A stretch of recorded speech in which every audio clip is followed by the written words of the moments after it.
Dieu. Si vous avez la Bible, s'il vous plaît, allez dans le livre de Jean.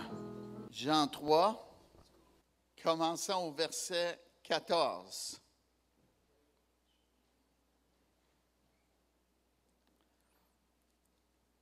Et comme Moïse éleva le serpent, aujourd'hui je vous apporte la parole sur élever Jésus. Et c'est ce que nous devons faire lorsque nous parlons de l'amour de Dieu aux gens. Amen. Et j'ai été en difficulté dans mon esprit il y a plusieurs années et j'ai été attristé de voir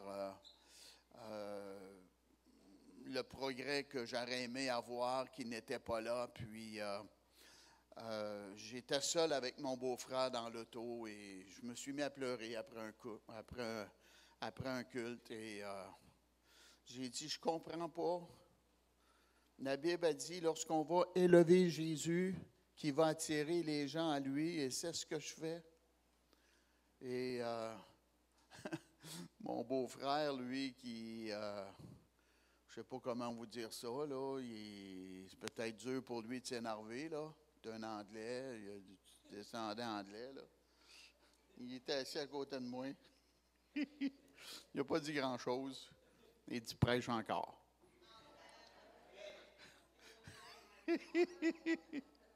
Amen. Et c'est ça que j'ai fait. Et on a déménagé d'église. On a touché gros du monde suite à ça, hein? Merci Dieu. C'est ça qu'on doit faire. Et je suis encouragé par le groupe d'évangélisation ici qu'on a à l'église. Béni soit Dieu, vous êtes énormément importants. Vous touchez des vies. Vous savez, des fois, on pense à la télévision, pas à la radio, et on touche beaucoup de personnes à travers cela. Mais souvent, individuellement, on va toucher des vies que la radio et la télévision ne touchent pas parce qu'ils ne savent même pas qu'on est là-dessus. Hein? Donc, c'est puissant, là, parler de l'amour de Dieu à quelqu'un, puis que la personne rouvre son cœur au Seigneur, là. Hein? Amen. Et même Jésus a quitté la gloire céleste. Pourquoi? Y a-tu été surpris quand il est arrivé ici, puis il dit, c'est donc bien ténébreux? Non, il n'était pas surpris. Il l'a fait volontiers. Alléluia. Êtes-vous content qu'il l'ait fait? Hein? Il n'a pas baissé les bras en partant. Il est venu ici pour nous sauver. Amen. Êtes-vous content de l'être? Quelle bénédiction, hein? Merci Dieu. Et aujourd'hui, bien, c'est ça, je veux vous inciter à élever Jésus. Et lorsqu'on fait cela, c'est très, très, très puissant. OK? Bon, ne perdez pas votre place. Allez dans Jean 12. Jean 12.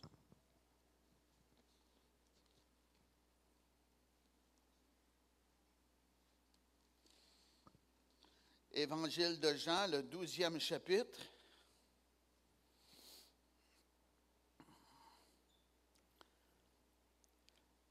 Et le verset 32, c'est Jésus qui parle. « Et moi, quand j'aurai été élevé de la terre, j'attirerai tous les hommes à moi. » Amen. C'est écrit dans votre Bible, ça? « J'attirerai tous les hommes à moi quand il va être élevé de la terre. » Jean 3, commençons au verset 14. « Et comme Moïse éleva le serpent dans le désert, il faut de même que le Fils de l'homme soit élevé, afin que quiconque croit en lui ait la vie éternelle. Car Dieu a tant aimé le monde qu'il a donné son Fils unique, afin que quiconque croit en lui ne périsse point, mais qu'il ait la vie éternelle. Dieu, en effet, n'a pas envoyé son Fils dans le monde pour qu'il juge le monde, mais pour que le monde soit sauvé par lui. Celui qui croit en lui n'est point jugé. Êtes-vous content de ne pas être jugé? Mais celui qui ne croit pas est déjà jugé. Wow, c'est terrible, hein? Pourquoi?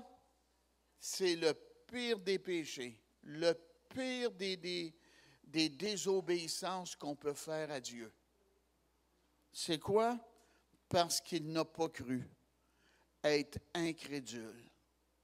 Wow! Au nom du Fils unique de Dieu. Lorsque Jésus va être élevé, il va attirer tous les hommes à lui. Et la parole de Dieu nous parle, vous pouvez voir cela dans le livre des Nombres, le 21e chapitre. Le peuple, commençant au verset 4, qu'est-ce qui se passait?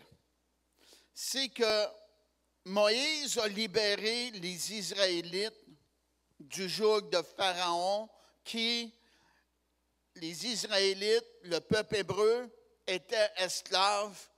Puis Pharaon était méchant envers eux. Et Dieu a suscité Moïse comme un libérateur pour libérer son peuple de Pharaon. Et Dieu a fait un grand miracle. Il a ouvert la mer. Moïse était coincé.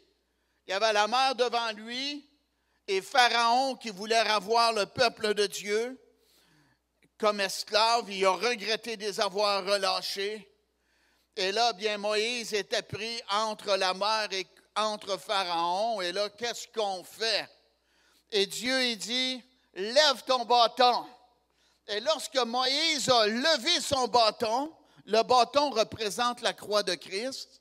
Lorsqu'il a fait cela, miraculeusement, la mer s'est ouverte. Wow! Et les Hébreux ont passé à travers la mer à pied sec. Wow! Et suite à cela, bien, ils sont rentrés dans un désert. Et là, dans le désert, ils tournaient en rond. Ils tournaient en rond, ils tournaient en rond. Et c'était pas le chemin le plus rapide, là. Non, ils tournaient en rond.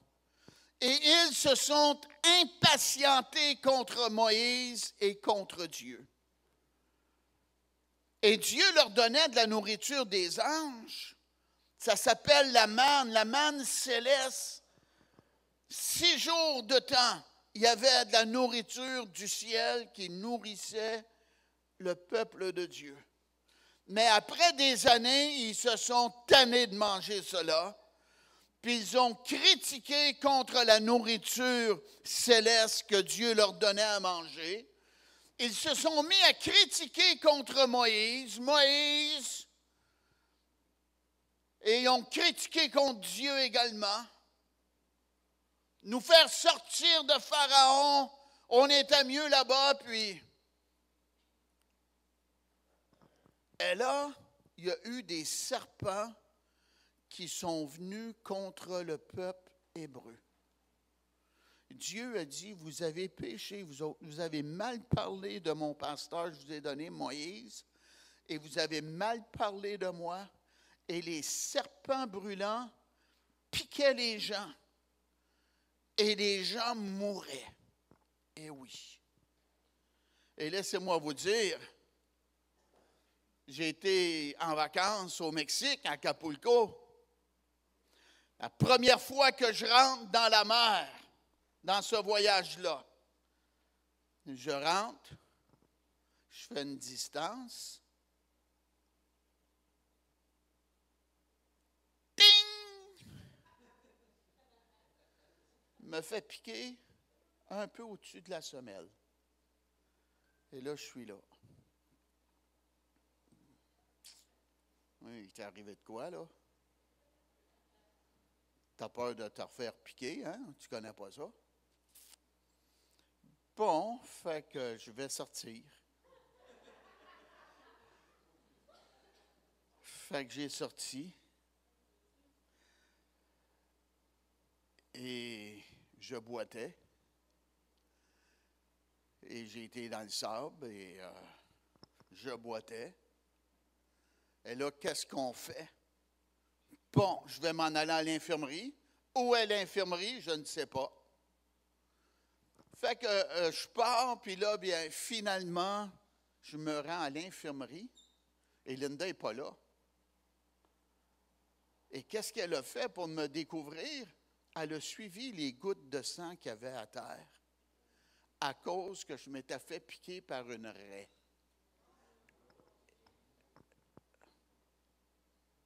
Vous ne voulez pas vivre ça. Ils disent, les femmes, ça fait mal. Quand ils accouchent, là, ben moi aussi, ça faisait mal. Et là, je suis dans l'infirmerie, puis vous savez que je ne pèse pas 125 livres, là. Là, je suis sur une table en métal. Ça va-tu tomber? Ça fait, j'ai même changé de couleur de face, là. La face était blanche, tellement que c'était douloureux. Et mon neveu qui était là, il commence à faire son petit médecin. Lui, là, c'est quoi tu veux? Veux-tu une pelule? Veux-tu te faire piquer? Là? C'est quoi tu aimerais avoir? Là? Moi, je te conseille. Là, là lui, il parlait un peu l'espagnol avec le médecin. Amen. Et je me suis fait piquer. J'ai choisi l'injection. Et je suis sorti de là en chaise roulante, hein? Eh oui. Mais les Mexicains, eux autres, quand ils vivent ça, ils vont pas voir le médecin. Ils supportent la douleur, puis c'est comme ça. Ouais. Puis là, ils m'ont montré comment je devais marcher dans la mer pour éloigner ces raies-là. Et dans ce voyage-là, il y avait tellement de raies. On était sur le bord de la mer, là, et on voyait dans les vagues qui rentraient, là, des raies qui étaient présents là. Eh oui. Et après quelques jours, bien, ça s'est passé. Mais je vous parle de ça parce que moi aussi, j'ai été piqué, pas par un serpent, mais par une raie. Et ça fait vraiment mal. OK? Et notre population, vous et moi, on a été piqués par le serpent, nous autres aussi. Satan, le diable, hein? Comment est-ce qu'il nous a piqués? Par la désobéissance à la parole de Dieu. Pareil comme Moïse, hein? Et le peuple, là, qui était contre Moïse, qui n'était pas content, contre Dieu non plus, OK? Et ils se sont fait piquer par des serpents et plusieurs sont morts de cela. Wow! Et laissez-moi vous parler de la morsure du serpent qu'ils ont reçue et qu'on a reçue. Ça représente la destruction et la mortalité que le péché, la désobéissance à Dieu produit dans nos vies. Ça représente la culpabilité et comme la douleur de la morsure du serpent enflammé. Ça représente également la puissance de sa corruption est représentée par le venin qui est répandu. La malédiction de la loi est comme des serpents enflammés. Eh oui, hein, le péché, c'est briser la loi de Dieu, là. La malédiction de la loi est comme des serpents enflammés. Ceci représente la colère de Dieu. Eh oui. Et Dieu a dit à Moïse, pour arrêter cette plaie de mortalité-là, Moïse fait un serpent en bronze et place-le, comment est-ce qu'on appelle ça, là? Sur une pôle, une perche, un serpent en métal. Et lorsque les gens vont regarder sur ce serpent-là, ils vont recevoir leur guérison. C'était un serpent en métal. Il n'était pas dangereux, il ne piquait pas, il n'avait même pas de vie. Et oui. Et la parole de Dieu nous enseigne. Alléluia, ça c'est vraiment beau là. Pareil comme le serpent qui a été élevé pour apporter la vie. Alléluia. Jésus lui-même doit être élevé dans notre monde. Amen. Comme le serpent qui a été élevé, il n'y a pas de méchanceté en Jésus. Alléluia. C'est la guérison qu'il apporte, mes amis. C'est la bénédiction qu'il apporte. Alléluia. Amen. Et lorsque les gens tournent leur regard vers Jésus, ils vont recevoir leur guérison. Alléluia. Ils vont recevoir leur pardon.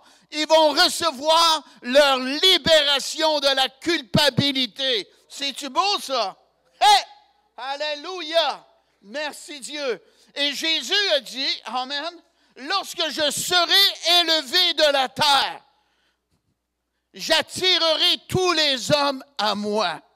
Amen. On a un merveilleux Jésus à présenter au monde. Amen. Allez voir, s'il vous plaît, dans le livre de Luc. Luc, le 5e chapitre. C'est un passage que j'ai prêché souvent dessus. Et vous connaissez ce passage-là, vous que ça fait longtemps qu'il venait ici, là. OK? Je fais un parallèle entre la pêche miraculeuse et l'élévation de Jésus. Luc 5, commençons au verset 1er. Comme Jésus se trouvait auprès du lac de Génézareth et que la foule se pressait autour de lui pour entendre la parole de Dieu, il vit au bord du lac 2 barques d'où les pêcheurs étaient descendus pour laver leurs filets.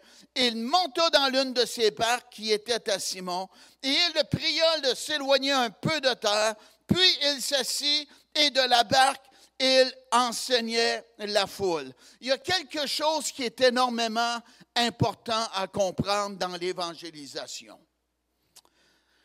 Et c'est quoi? La Bible nous dit, la foule se pressait autour de lui pour entendre la parole de Dieu. L'Évangile est bon pour tout le monde, mais il y en a qui sont fâchés contre Dieu.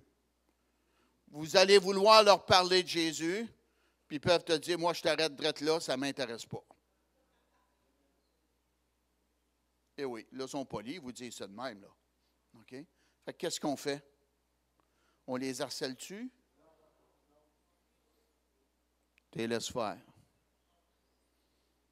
Tu les aimes, mais tu les laisses faire. Ils ne veulent pas recevoir.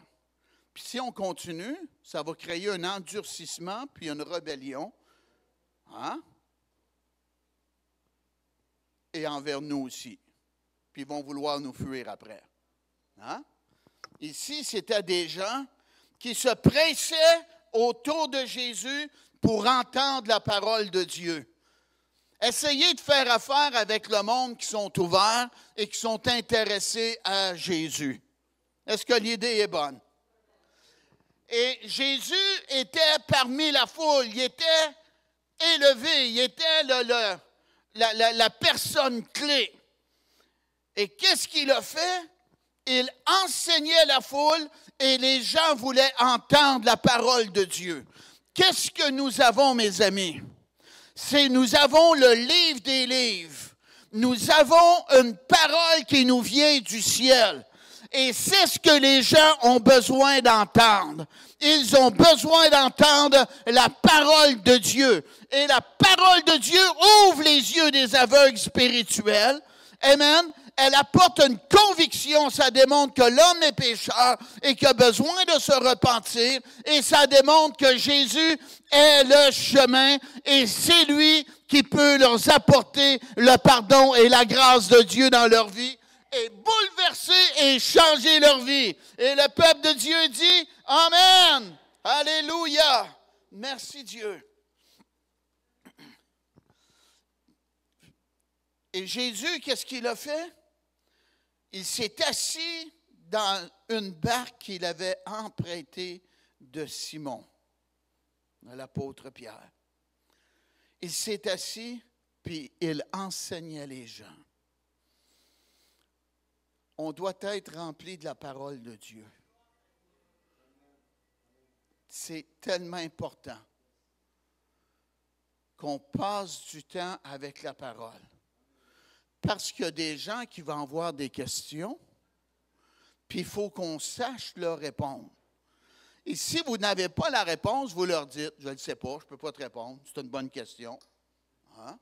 Mais le plus important, c'est qu'ils comprennent la grâce de Dieu, le salut de Dieu. Les chevaux de l'Apocalypse, ça n'a pas d'importance. Ils vont, amen, ils vont vivre pareil à 2 heures, 3 heures de l'après-midi, même s'ils n'ont pas leur réponse. Hein? Puis il y en a des fois qui veulent nous poigner au piège. Hein? Eh oui, eh oui.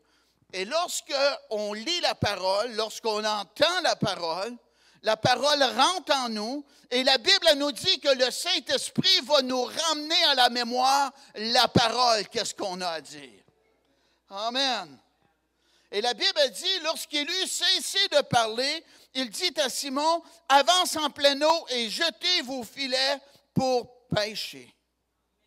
Simon lui répondit, Maître, nous avons travaillé toute la nuit sans rien prendre, mais sur ta parole, je jetterai le filet. Le filet qu'on a à jeter, c'est le message de l'amour de Dieu, de la grâce de Dieu. Que l'être humain est un pécheur et qu'il a besoin d'un sauveur qui est le seul, Jésus-Christ. N'ayez pas peur de dire qu'il est le seul. Amen. Oh, il y en a qui vont vous dire, il n'y a pas de vérité absolue. Moi, je vais leur dire, il y en a une vérité. Et des fois, quand je leur parle, je leur dis, comme la vérité le dit. Je peux leur sortir ça. Un seul sauveur. Lorsqu'il était à la croix, c'était écrit Jésus dessus, sur le haut de la croix. Amen. N'ayez pas honte de Jésus. Un seul sauveur.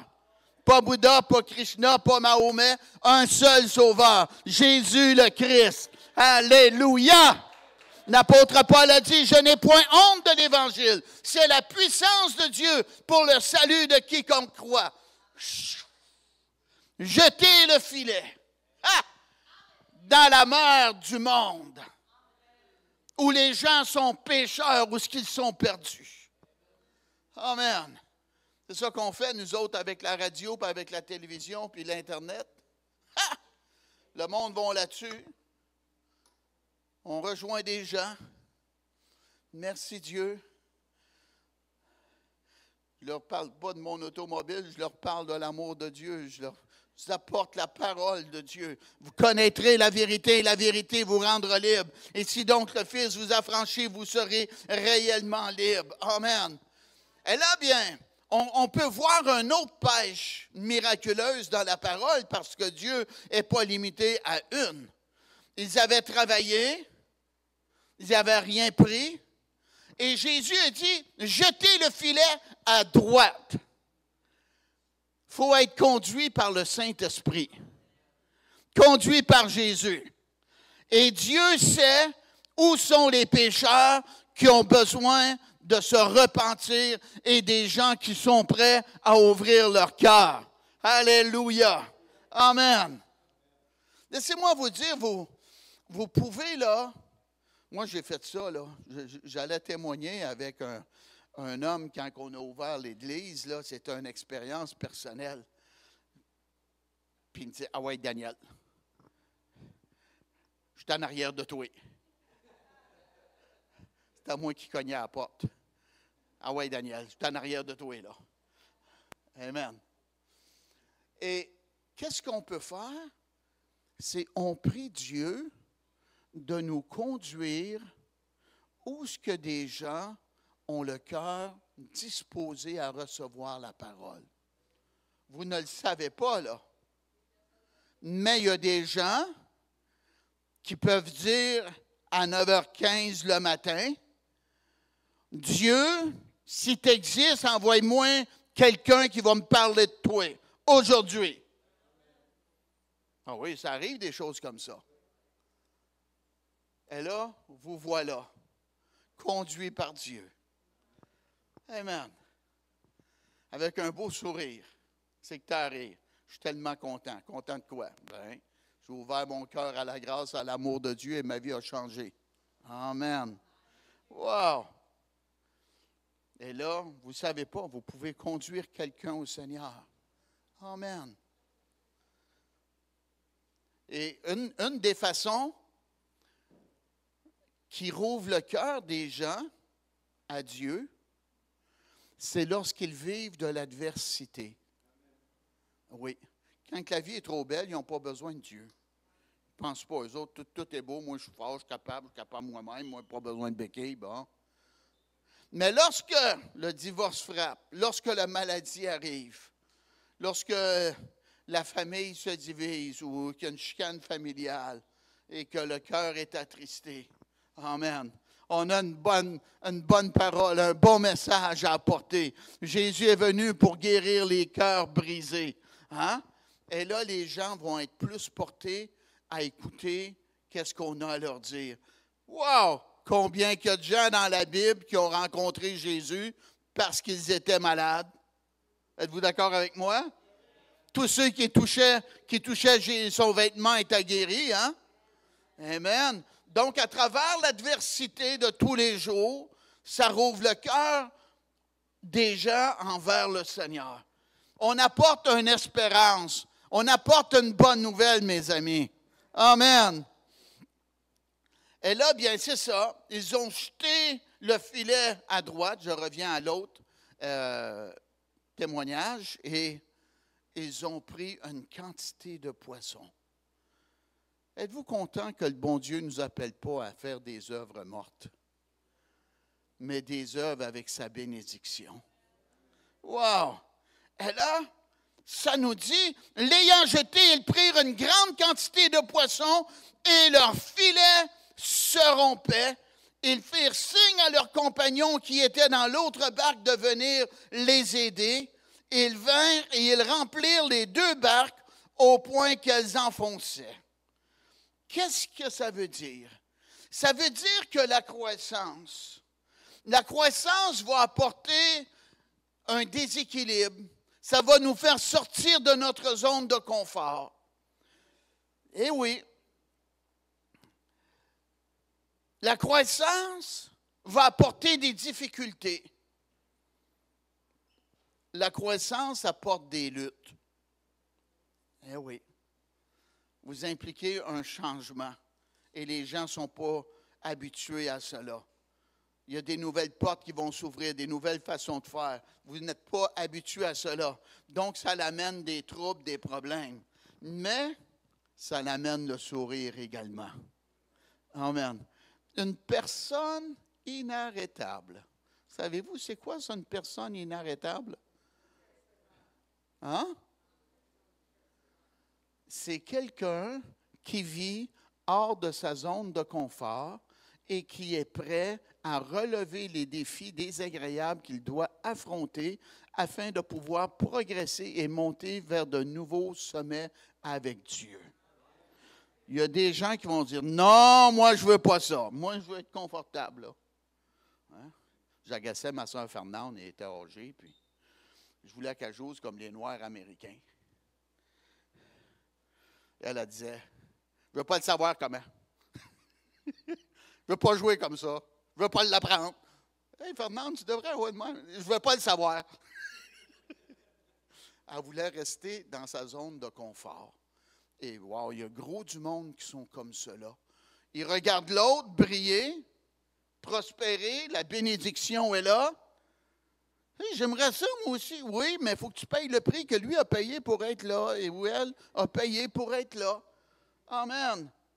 Sinon, tu es quelqu'un qui va t'arrêter où tu es. Eh oui.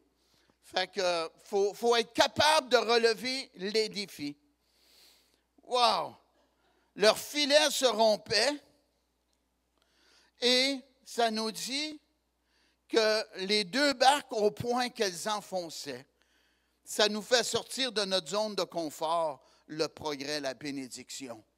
Ça ne veut pas dire que vous n'êtes pas de Dieu, que le diable est après vous. Ce n'est pas ça, pas en tout. C'est la bénédiction de Dieu qui est plus grande. Amen. Et toi, bien, tu t'en es pas attendu tellement que c'était grand. Hein? Jésus avait dit les filets, mais eux autres n'ont seulement jeté un. Hein? Et les filets se rompaient, là. Le filet se rompait plutôt. Amen. La Bible a dit, quand il vit cela, Simon-Pierre tomba aux genoux de Jésus et dit, « Seigneur, retire-toi de moi, parce que je suis un homme pécheurs. La gloire de Dieu qui nous accompagne. J'ai dit la gloire de Dieu qui nous accompagne va faire que nous allons vivre dans l'humiliation devant Dieu. Va faire qu'on se voit indigne d'avoir cette bénédiction-là dans notre vie. La parole nous parle d'Isaïe, dans le livre d'Isaïe, le 6e chapitre, l'année de la mort du roi. Isaïe voit dans le ciel, puis il voit Dieu assis sur son trône. Et là, des chérubins qui... Wow! Ceux qui veulent avoir la paix ne vont pas au ciel, là. Des chérubins qui se criaient l'un à l'autre. Saint est l'Éternel des armées. Saint est l'Éternel des armées. Et la Bible nous dit que la robe remplit le temple. C'est quoi que ça veut dire, ça? Ça veut dire que dans ce temps-là, un roi qui avait beaucoup de puissance, sa robe était plus longue qu'à la normale. Mais là, c'est notre Dieu. Sa robe remplissait le temple. Alléluia! Il est le roi des rois.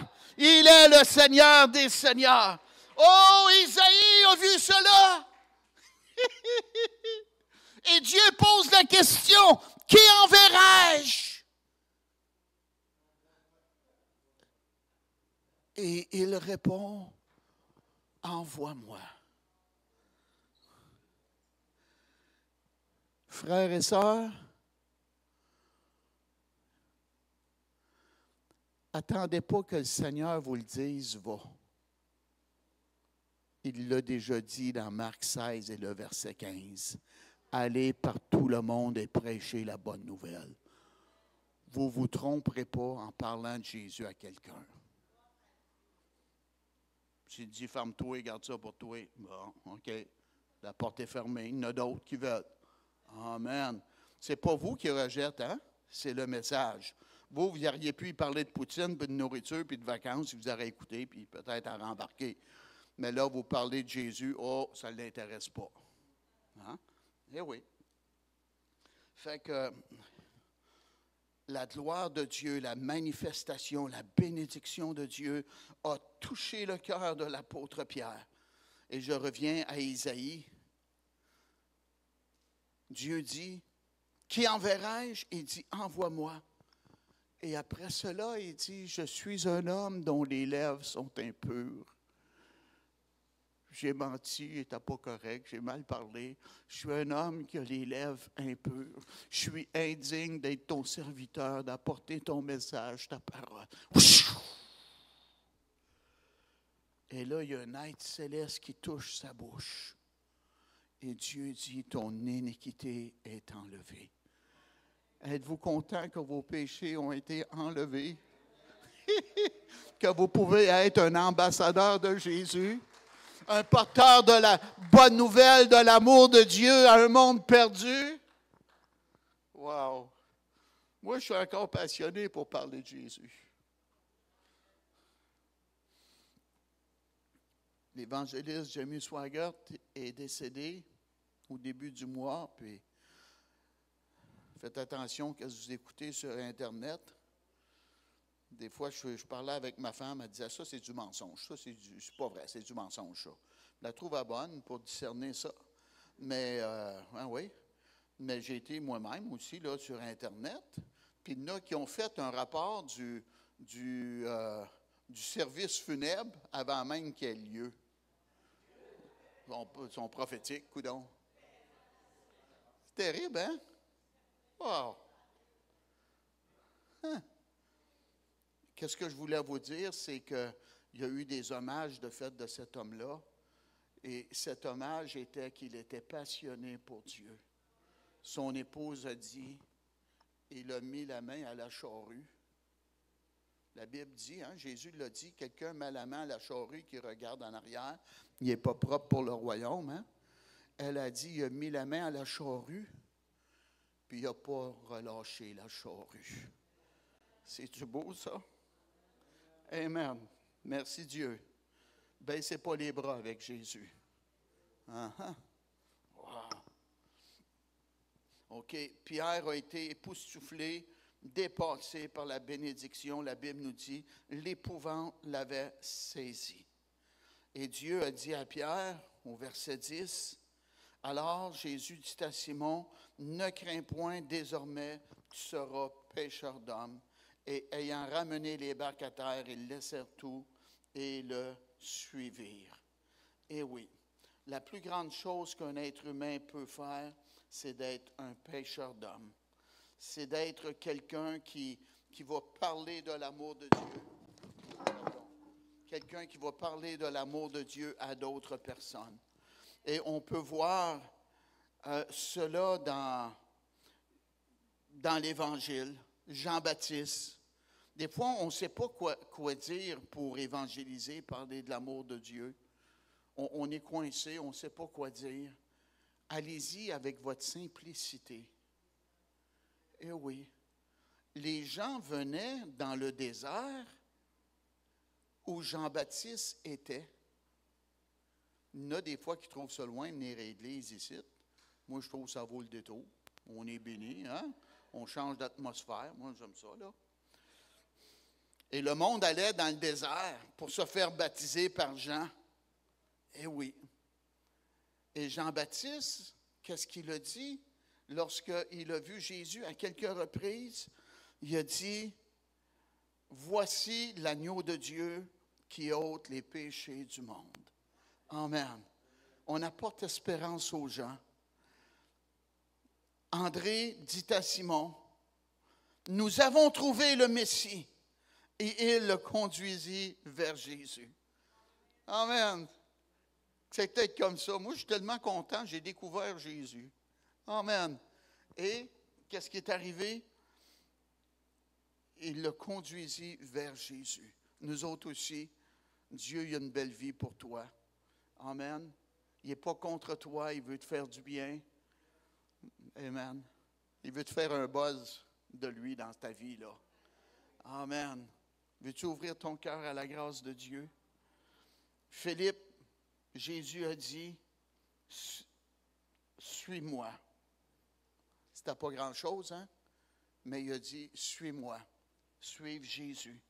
Nicodème, Jésus lui a dit, « Il faut que tu naisses de nouveau. » Uh-huh.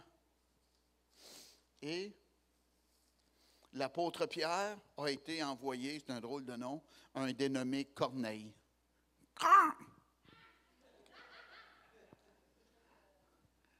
Cornelius. Hein? Eh oui.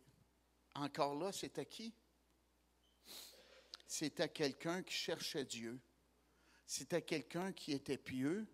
Et la Bible nous dit qu'il était intègre et il craignait Dieu. Eh oui.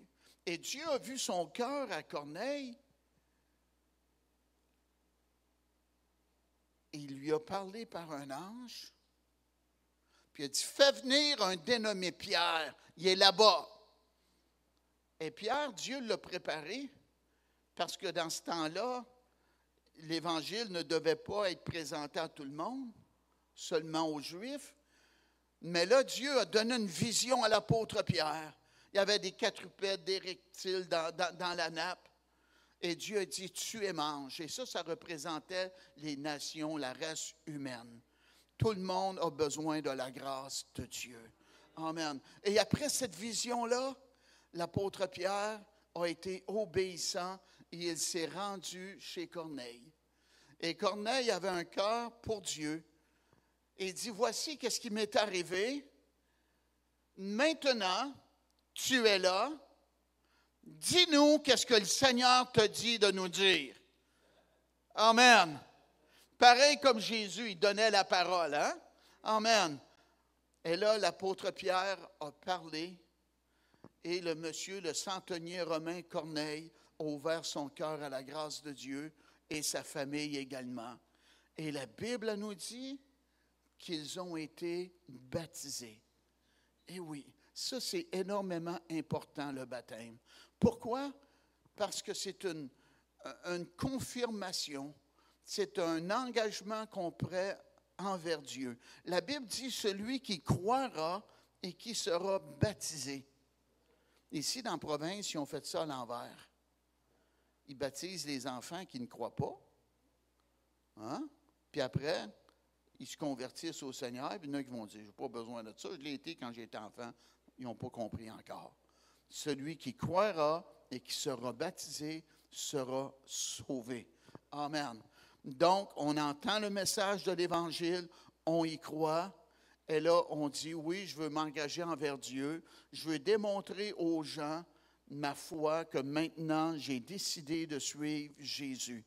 Et comme Jésus a été enseveli dans le tombeau, hein, dans le baptistère qui est là, les gens se font immerger et relèvent et ressuscitent une nouvelle vie avec Dieu. Amen. Et c'est ce qui est arrivé avec Corneille. Laissez-moi vous dire, l'apôtre Pierre va marcher ses nuages quand il est parti. Êtes-vous d'accord avec moi? Amen. Et j'ai presque terminé là. Regardez dans la Bible les gens qui ont accepté le Seigneur. Allez voir ça. Acte 2, 41.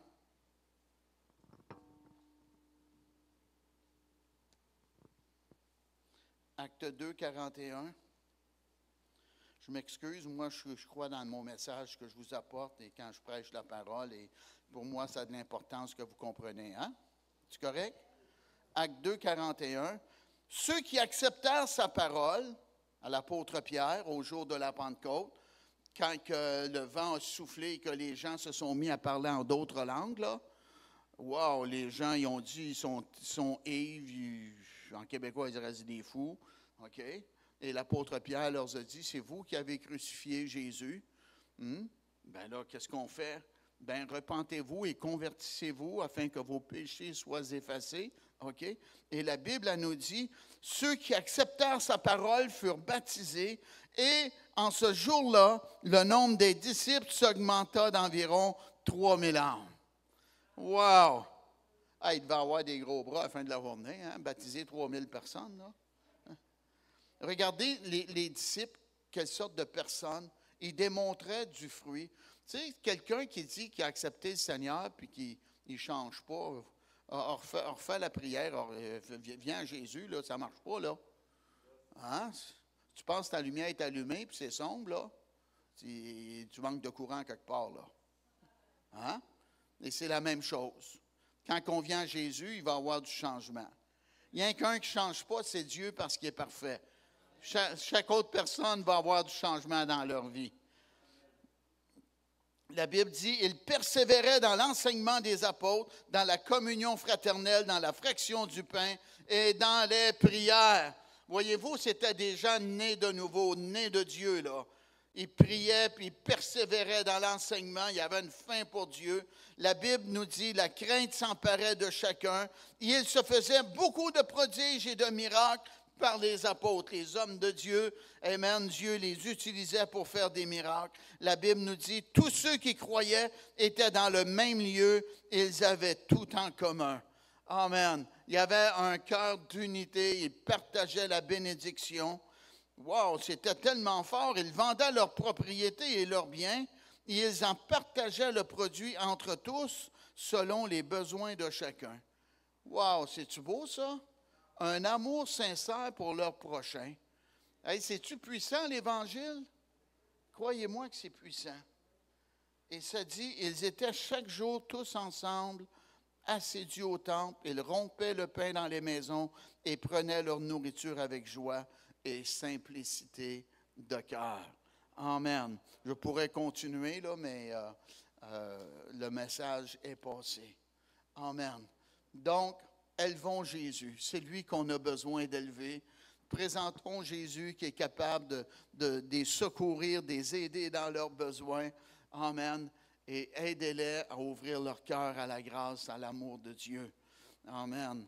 Et lorsque vous priez avec eux, il y a de quoi qui est important de dire, de leur faire dire, leur faire comprendre, sans méchanceté, qu'ils ont brisé le commandement de Dieu, puis ils ont besoin de lui demander pardon. Ça veut dire se repentir. Amen. Il faut qu'ils comprennent cela.